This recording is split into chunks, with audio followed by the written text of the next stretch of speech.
was growing up, back in Kentucky, and oh, by the way, Kentucky beat Florida yesterday. Thank you. Okay, good job. You knew I had to throw that in there. I mean, they beat a top 25 team, and Kentucky can't play football. They're a basketball state. They keep trying to dribble the football for some reason. I don't understand, but they won.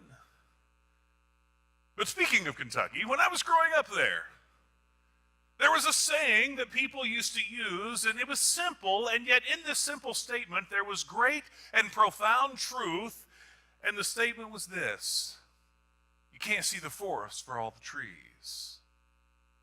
You see, so often we get focused on one thing. So often we get focused on one part and then miss the bigger picture at large. Your life can be going wonderful. Your life can be going great. Everything can be great and just beautimous in your life, and one thing will go wrong, and you will focus and just be so engrossed in that one thing that you'll miss all those blessings you saw before. And I'm afraid that we might fall into that trap as we travel through Luke 15, because in Luke 15, we get really an overall picture of an incredible thing that God is telling us, but we're told three individual stories, and sometimes we get focused on those individual accounts that we miss the whole thing around it. Each of them tells us something important and an important heavenly truth. But don't forget that they're all connected. They collectively have a purpose. In the lost sheep, you have 100 sheep. That's a pretty good herd, right? You got 100. Is sheep a herd? Flock. Gaggle, flock, something. It's a bunch of them, all right? 100 sheep, and one goes missing. What do? 1% of my sheep are gone. 1% of my sheep are now in mortal danger. What do I do? And then the lost coin. 10 coins. And one is missing. What do? 10%. 10% of what you have is gone. And then you move into the prodigal. 2 sons, and one goes missing. Now, I'm not very good at math, but even I can do this. That's 50% of your sons are gone. What do? But notice they collectively paint a picture for us. As each story is told, as each parable is given, a greater value is given to that which was lost. He paints a picture of the lengths to which God is willing to go in order to seek and to save the lost. He's not focusing on sheep. He's not focusing on coins. He's not even focusing on sons. He's focusing on the lost. And they're out there, and they need us, and they need help, and they need to be sought and saved. Jesus is trying to tell us that every soul is precious to God. Every single one, even yours.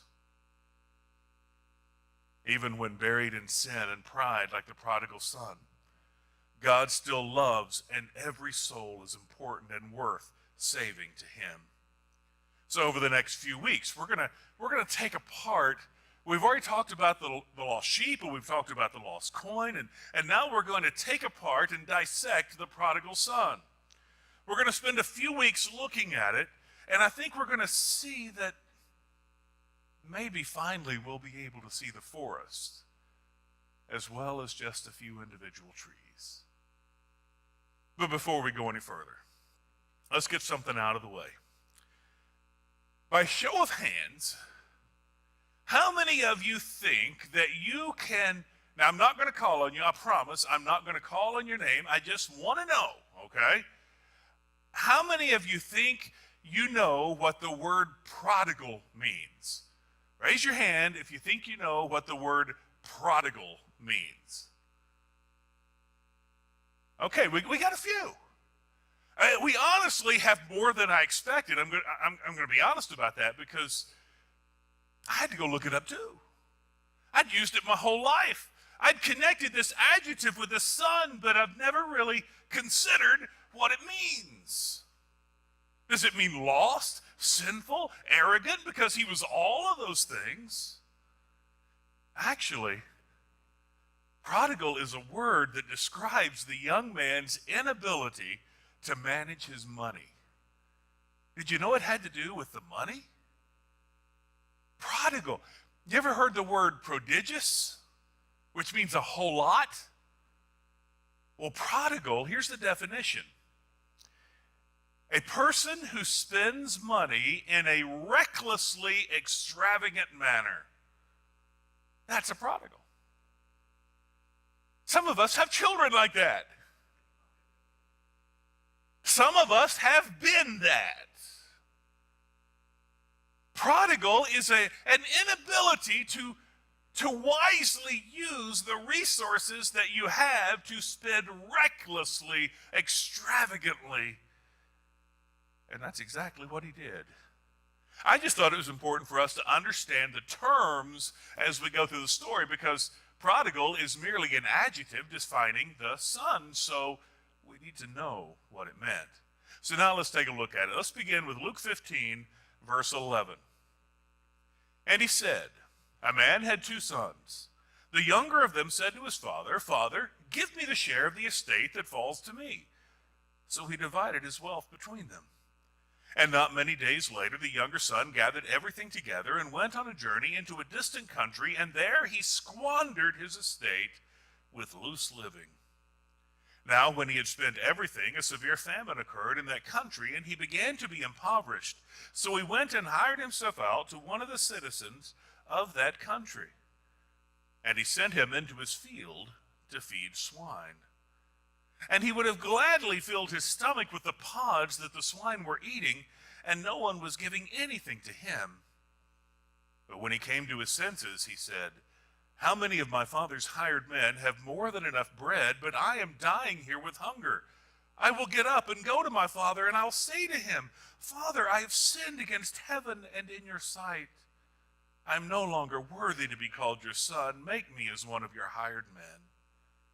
So he got up and came to his father. But while he was still a long way off, his father saw him and felt compassion for him and ran and embraced him and kissed him. And the son said to him, Father, I have sinned against heaven and in your sight. I am no longer worthy to be called your son. I wonder how many times he might have rehearsed that line. But the father said to his slaves, quickly bring out the best robe and put it on him, and put a ring on his hand and sandals on his feet, and bring the fattened calf and kill it, and let us eat and celebrate. For this son of mine was dead and has come to life again. He was lost and has been found. And they began to celebrate. I know there's more to the story than that, and we're going to get into that over the next few weeks. But don't forget the greater context of this parable. Don't forget the greater context of what Jesus is trying to say. At the beginning of the chapter in Luke 15, Jesus is eating with sinners. He's eating with people who are sick spiritually. And he's confronted about it. He's confronted by people who are concerned that he's spending his time with sinners, and people are going to look down on him because of that, or maybe their sinfulness is going to rub off on him. But Jesus then goes on to explain what he's doing. He's spending time with lost people so they can be brought home. You see, it reminds me of the verse that says, it's not the well who need a doctor, but the sick. But in a more focused look at this lost son, we can see some interesting things that just might speak to us as well. You see, the overall picture is the lostness around us and how we need to go get it. But now let's look specifically at this son. First of all, I want you to notice the harsh request that the son made at the beginning of this parable. In verse 12, it says, the younger of them said to his father, Father, give me the share of the estate that falls to me. So he divided his wealth between them. What's he saying? What's he saying here? What's he asking for? Essentially, what he told his father was this, that his life would be better off without his father in it. I'm done with you. I want your stuff.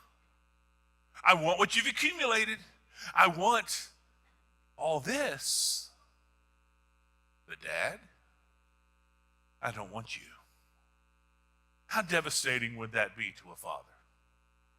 How devastating would that be to you to have your son or your daughter come and stand in your face and say those words?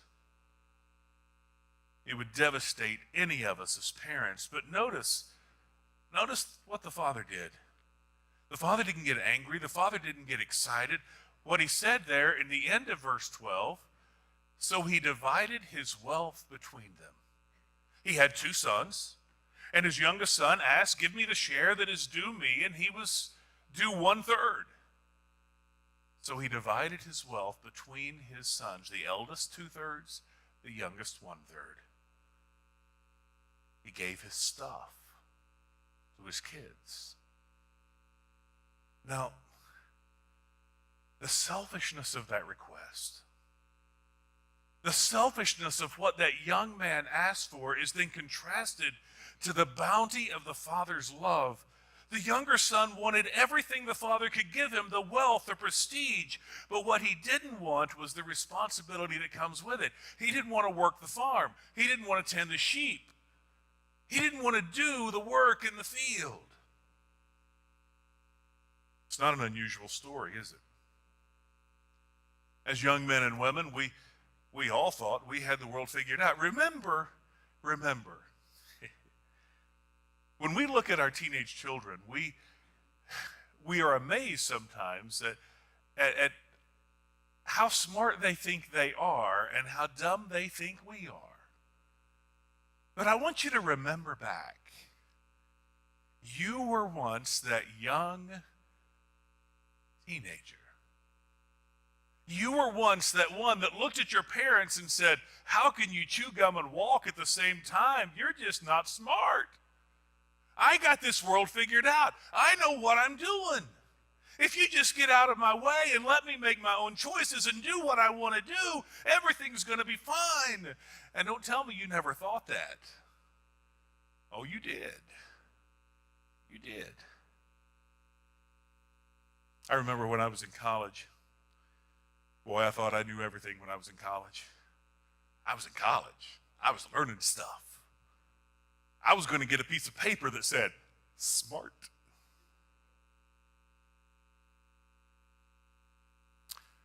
Must have been about my sophomore year of college, and I still hadn't realized how little I actually knew, and I stood in Sears one day. Now, I don't know about you, but sometimes when you walk into a store, there's something that catches your eye, and you don't need it. You honestly don't need it. Oh, but you want it. Oh, you want it bad. And your heart is just thumping, and you're like, I want this. And there was nobody there with me. And I looked on the shelf, and before my eyes was a VCR.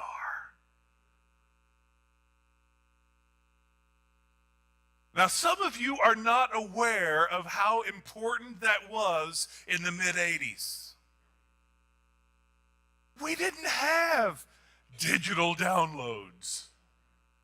We didn't have the ability to watch movies in our home. And here was this VCR. And it was only $600.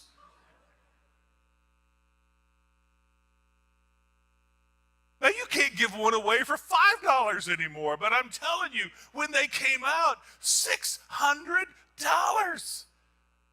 And I'm a sophomore in college, and I look at my wallet, and there's nothing in it.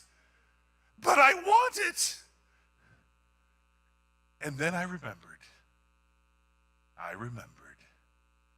There was a table at the entrance to Sears, and there was a lady wanting you to sign up for a Sears card. Now, if I signed up for the Sears card, not only could I walk out of the store with my VCR, but I could get 10% off. Well, that's a no-brainer. It's on sale. You got to get it when it's on sale. I signed up for the card. And I walked out with my $600 VCR.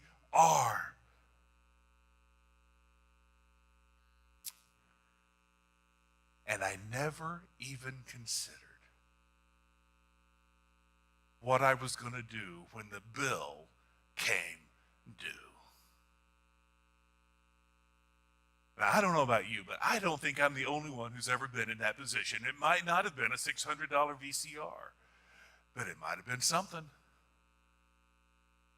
And you don't consider what tomorrow will bring. All you consider is, I get this now.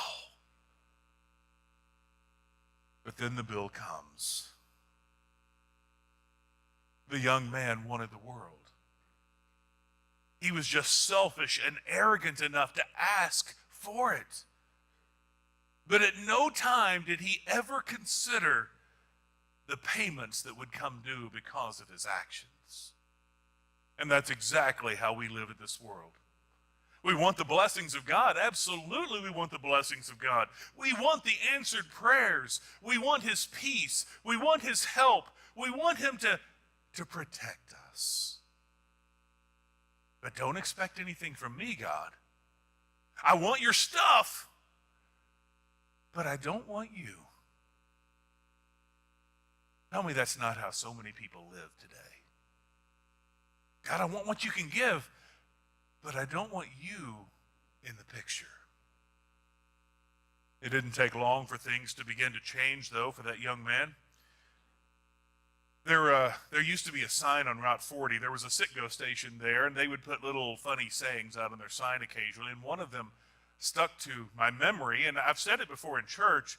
The sign said this: money can't buy happiness, but it can rent it for a while. It can get you that $600 VCR. Don't buy a $600 VCR today. It's not worth it. It wasn't worth it then either. Money can get you the things that you think you need to be happy. And it can bring a smile to your face. The young son was renting his happiness. He partied, he played, he wasted everything he had. He spent and he spent and he spent. In verse 13 it says, and not many days later the young son gathered everything together and went on a journey into a distant country, and there he squandered.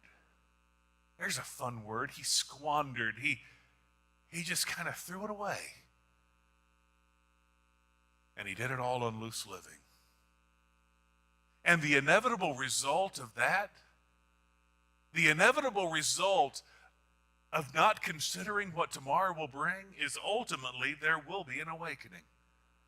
In verse 14, now when he had spent everything, a severe famine occurred in the country, and he began to be impoverished. Suddenly the parties ended. And guess what? When your money runs out, all of the people that used to be your friends move on to the next guy who's throwing a party. The creditors were at the door. The so-called friends had disappeared, and the young man had nothing to his name.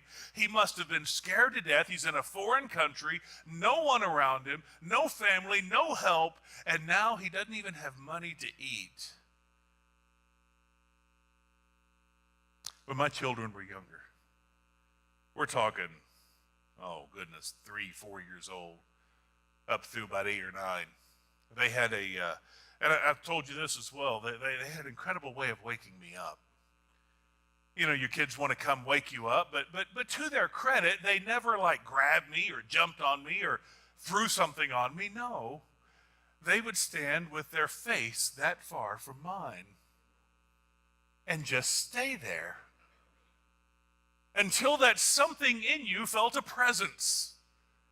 You weren't sure if it was a dream, you weren't sure if it was real, but you felt a presence in the room with you. And when you are in a sound sleep and you wake up and you see a face that far from you, it will change your life.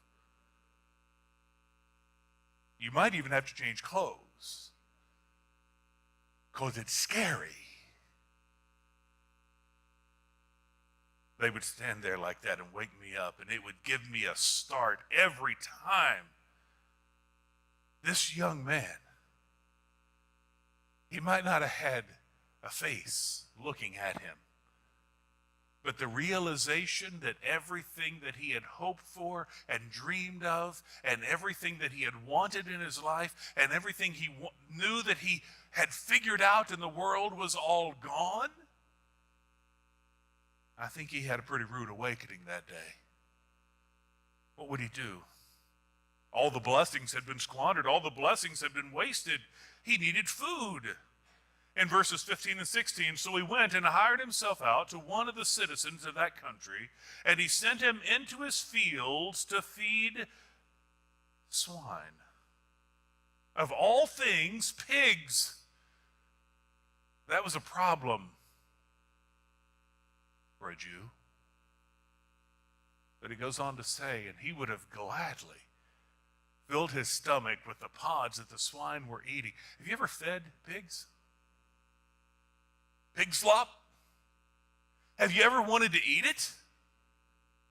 Boy, I'm hungry. Oh, that looks good. Let's go. Never happened. No one was giving him anything. He didn't have any food. It was so bad, and he was so hungry that he was looking at the food that he was giving to these pigs, and he wanted it. But then a light bulb goes off. An idea popped into his head. He finally had a good idea. He remembered his home. He remembered his father. And he remembered the workers that his father took care of.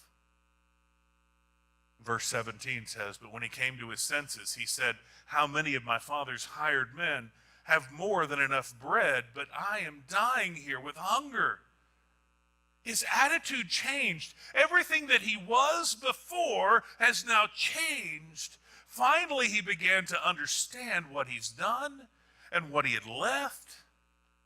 And he made a decision. Look at verses 18 and 19.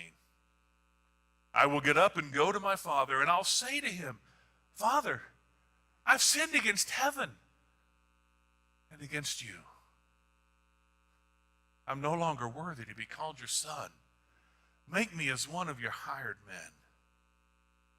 Now, we know the rest of the story, right? We know what happened. He comes home humble, beaten, comes home broken. He realizes what sin ultimately did to him and where it took him.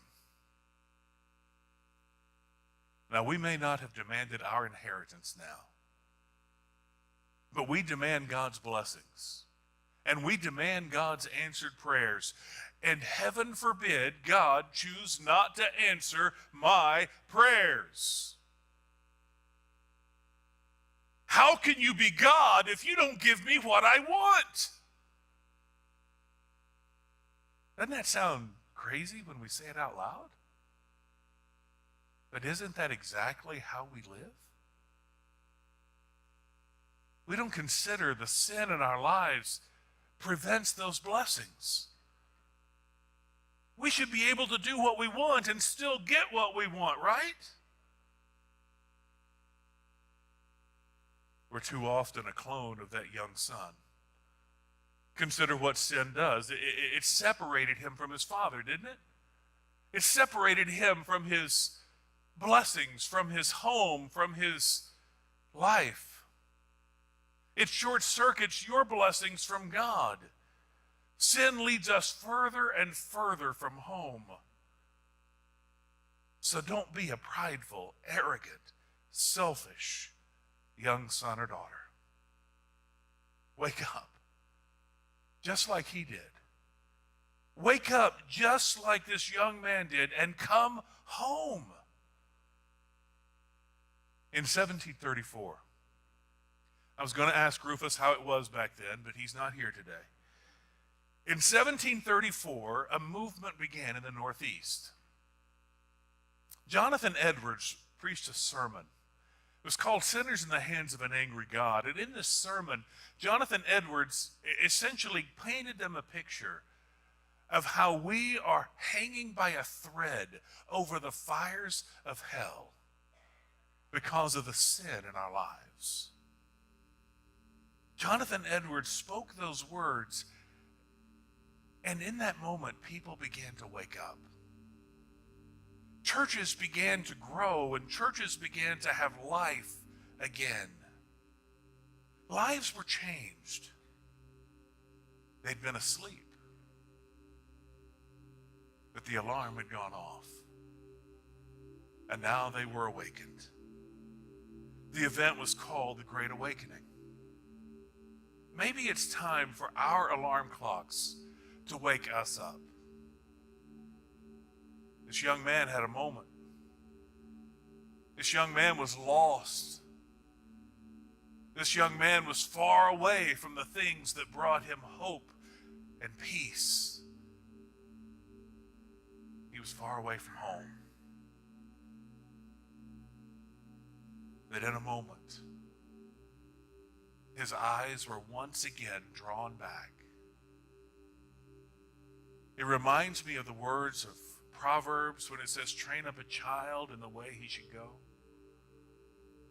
And when he is old, he'll not depart from it. Not that he won't stray,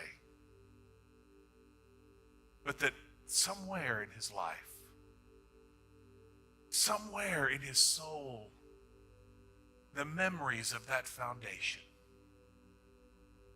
the memories of what he learned, the memories of his time with his father would come back.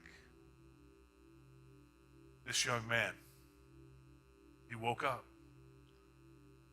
He was the vilest of individuals, arrogantly turning his back on his father, squandering the blessings that his father had worked so hard to give him. But he was never so far gone that the father wouldn't take him back. You understand that? Never so far gone that he couldn't come home.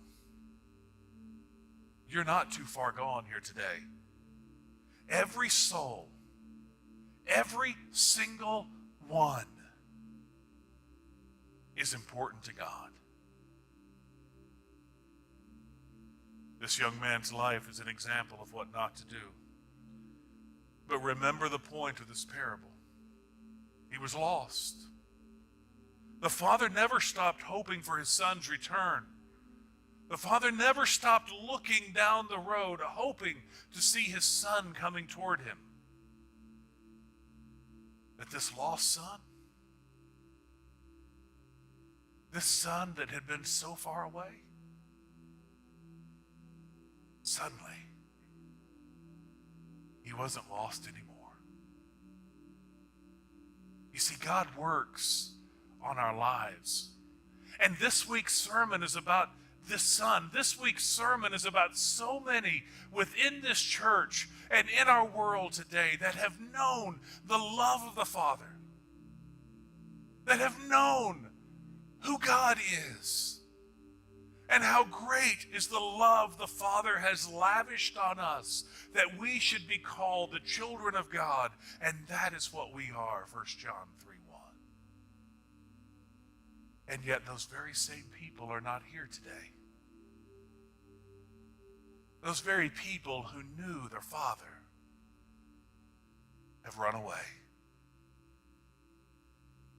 And they may think they're too far gone, but they're not. Because you see, God put us here. And God has told us to go reach the one. God has told us to find those who are lost, find those who are broken, and bring them home. Your life is important to God. All the souls in this world are important to God. Go and be a part of their great awakening. Go and be a part of bringing someone who was lost back to the Father again. And sometimes all it takes is saying, hey, would you go to church with me? You know, I just feel so loved when I'm there, and I want you to experience that. Would you come to church with me? And if they do, maybe you can be a part of that lost, broken soul finding healing and hope. This morning, as we focus on this Son, let's remember there are a lot of lost people in this world. There are many who have turned their backs on the good things of their lives, and they have gone and squandered and wasted, and their hearts are broken. Go get them. Go get them. If you were there, wouldn't you want someone to reach out to you? If it was your son, your daughter, wouldn't you want someone to reach out to them? You be the one. You be the one who goes and brings them home. See, we have an incredible Father, one who forgives, one who sent Jesus Christ to the cross that we can be forgiven, one who's here today. Won't you follow him? Won't you be a part of his work and his mission? We got a lost world around us, and we got a Father who loves them. It starts with your choice this morning. Will you follow? Will you come to Jesus? Let's pray. God, there is such an incredible picture. This lost son, God, went through so much. His pride, his arrogance got in his way, and it took him far away. But thanks be to God, his spirit was awoken. Thanks be to God, at one point he opened his eyes and realized that he can go home. Father, we can go home today. We can come to you and we can get that peace. God, that peace that we so desire in our lives. Hope. Hope for the present and hope for the future. And God, it all begins right now. Will I follow? Will I make the choice, God, to be yours?